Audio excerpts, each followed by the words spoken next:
눈물은 소중함을 상실했을 때 흐른다. 기쁨은 소중함과 함께할 때 나타난다. 괴로움은 소중함에 다다르지 못할 때 다가온다. 불안은 소중함을 놓치게 될 때 생긴다. 감정은 이렇게 자신의 진심을 알려주는 자아의 목소리고 있는 그대로의 자신을 직시할 수 있는 통로다.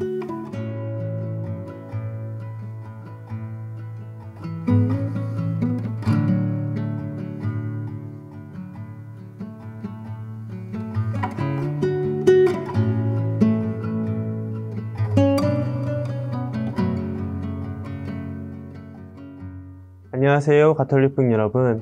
오늘은 인사와 함께 여러분께 이렇게 묻고 싶습니다. 잘 지내시나요? 제가 사제로 살면서 종종 상담을 청하는 사람들을 만나면 저는 이런 질문을 해요. 요즘 잘 지내시는지, 일주일 동안 느꼈던 감정 중에서 어떤 감정이 자신을 지배하고 있었는지, 혹은 잠을 잘 주무시는지. 그러면 사람들은 자신이 처한 상황에 따라서 자신의 감정을 얘기하고 그 감정 안에는 각자의 문제를 해결해 줄 수 있는 해결 방법들이 나타나게 됩니다. 잘 잔다고 말하지만 두려움이나 불안에 자주 빠진다면 쉽게 지쳐 쓰러지기도 하고, 취업이나 사람들의 근심 걱정이 많다고 하면서도 기쁨이나 편안함을 느낀다면 오히려 격려나 동기부여가 필요할 때가 더 많거든요. 만약 자신이 상담을 받기 어렵다면 자신의 감정을 살펴봤을 때 자기 스스로 어떤 상태인지 확인할 수 있을 겁니다. 어떤 상황에서 나를 지배하는 감정이 무엇인지 살펴본다면 내 안에 어떤 문제점이 있고 무엇을 향해 나아가야 될지 방법이 나오기 때문이죠. 물론 무모함이 아니라 용기가 되기 위해서는 자신에 대한 제대로 된 평가는 필수입니다.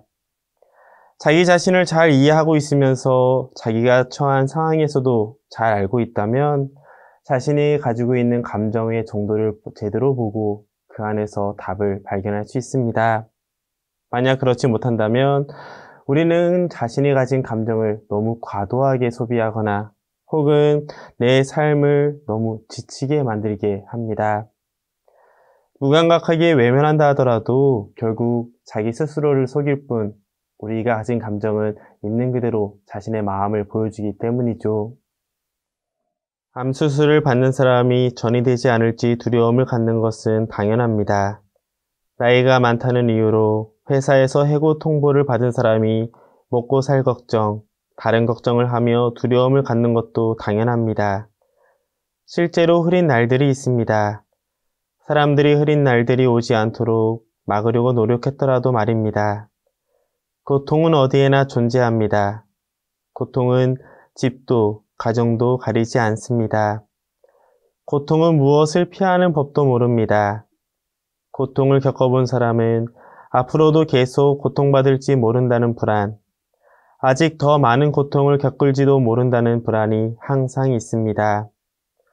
이런 경우에도 의미를 찾을 수 있을까요? 우리는 가끔 자기 스스로가 느끼는 감정을 외면하고 싶을 때도 있고 혹은 너무 과도하게 몰입할 때도 있습니다. 저 역시 그런 경우가 많은데요. 새로운 본당에 가서 새로운 사람을 만나서 새로운 시도를 할 때 혹은 신앙적인 컨텐츠를 새로 만들어서 적용하려고 할 때면 전날 잠을 잘 못 자곤 해요. 이 사람들에게 과연 잘 어울릴까? 도움이 될까? 혹은 내 생각에만 빠져서 나만 옳다고 생각하면서 현실을 모르는 건 아닐까? 이런저런 걱정을 하다가 아침에 일어나면 몹시 피곤하고 사람들 앞에 나가는 것 자체가 많이 지칠 때가 있죠. 하지만 정작 사람들을 만나면 그 불안들은 싹 녹아버리는 것 같습니다. 신자들은 저를 너무나 즐겁게 반겨주고 따뜻하게 맞이해주면서 제가 새로 준비한 것들에 대한 진심을 알아봐주고 서로 통한다는 것을 느끼기 때문이죠. 결국 불안한 마음보다는 조금 더 준비된 모습으로 나아가는 것이 나에게도 좋았고 신자들에게도 더 좋은 것을 준다는 것을 깨닫게 되었습니다. 세계적으로 유명한 심리학자 엘리자베스 루카스는 자신의 책 불안과 생활 속 거리두기에서 이렇게 이야기합니다. 우리가 장애물에 초점을 맞추면 그 장애물은 우리 앞에 우뚝 솟아오릅니다. 그러면 장애를 극복하기 어렵습니다. 장애물 뒤에 무엇이 놓여 있는지 바라볼 때 그것을 뛰어넘기가 한결 수월합니다. 제가 오늘 여러분과 함께 나누고 싶은 책인 불안과 생활 속 거리두기는 우리가 일상 안에서 느끼는 감정들이 휩쓸리지 않고 더 나은 삶으로 나아가기 위한 지렛대로 사용하는 길을 알려줍니다. 어떻게 그럴 수 있을까요? 우리는 흔히 두려움이나 불안 같은 감정을 삶의 걸림돌로 생각합니다. 또 부정적으로 바라보죠. 하지만 사실은 그렇지 않습니다. 두려움이 없다면 우리는 위험으로부터 안전할 수가 없거든요. 불안이 없다면 이미 했던 실수를 또다시 반복할 것이고요. 이렇게 불안처럼 부정적인 감정들은 우리에게 꼭 필요한 삶의 요소입니다. 그렇기 때문에 엘리자베스 루카스는 우리가 무작정 불안이나 걱정을 없애려 해서는 안 된다고 조언합니다. 그보다는 이러한 감정이 현재 우리 자신에게 적절한지 아니면 과도한지 여부를 구별하도록 이끌어주죠. 예를 들어 도둑이 들어올까봐 문단속을 하는 불안, 언제 큰 돈이 나갈지 몰라서 저축을 하는 불안감, 이런 것들은 우리 삶을 더 안전하게 지키기 위한 좋은 감정입니다. 이러한 불안을 통해서 우리가 생활을 돌아본다면 우리 삶에는 유익함만 남을 거예요.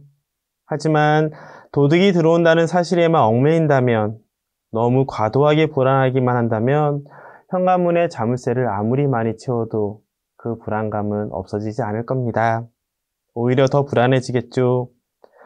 이처럼 부정적인 감정에도 오히려 도움을 받으면서 평온하고 행복하게 살아갈 수 있다는 사실, 책에서는 우리에게 알려줍니다.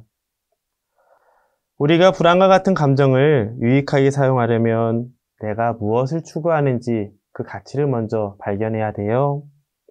자신이 어디로 가고 싶은지, 어떻게 살고 싶은지를 알게 되면 우리는 자신의 일을 실현해낼 열정을 가질 수 있을 것이고, 그 열정은 불안과 걱정 같은 이런 부정적인 감정이 고통이 아니라 성장을 위한 발돋움을 해주는 도구가 되거든요.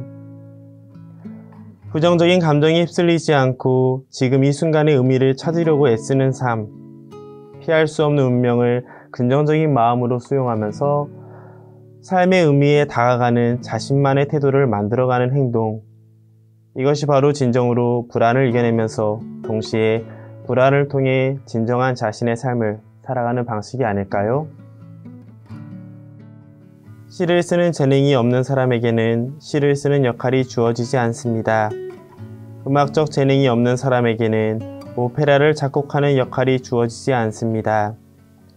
이렇듯 순간의 의미가 우리에게 암시하는 것은 우리가 현재 지닌 잠재력에 매우 섬세하게 맞추어져 있습니다. 순간의 의미는 우리의 잠재력을 끌어내기도 합니다. 가라앉은 상태의 잠재력을 끌어내어 바깥으로 드러냅니다.